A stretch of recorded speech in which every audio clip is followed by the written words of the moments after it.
Starla sekarang lebih cantik, malah mirip Inara, dulu enggak keurus.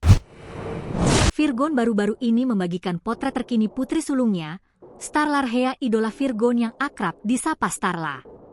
Saat ini, Starla bersama dua adiknya memang berada dalam pengasuhan Virgon, setelah sang ibu, Inara Rusli, terseret kasus dugaan merebut suami orang.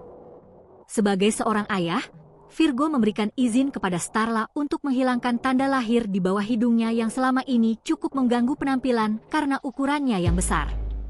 Ia tidak banyak menceritakan proses penghilangan tanda lahir tersebut.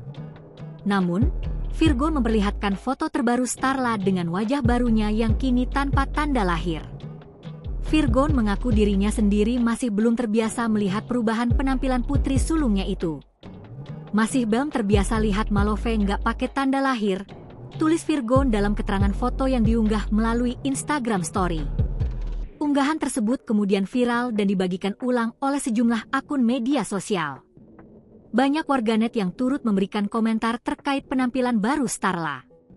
Di luar soal penampilan Starla, Virgon ternyata saat ini tengah memperjuangkan hak asuh atas anak-anaknya.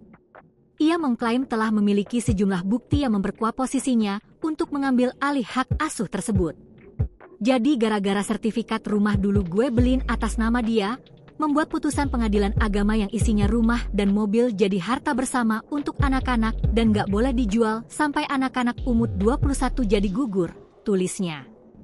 Itu BPKB Innova Zenis aja dah digadai tanpa seizin gue. Tahu dah duitnya buat apa? Itu aja udah jadi satu poin kesalahan yang nguatin hak asuh anak gue ambil, sambungnya. Virgon bahkan secara terbuka menantang Inara Rusli untuk kembali berhadapan dalam perebutan hak asuh anak-anak mereka.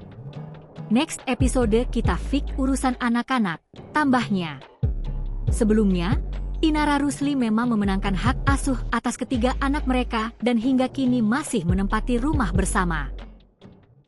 Download Tribun X sekarang, menghadirkan lokal menjadi Indonesia.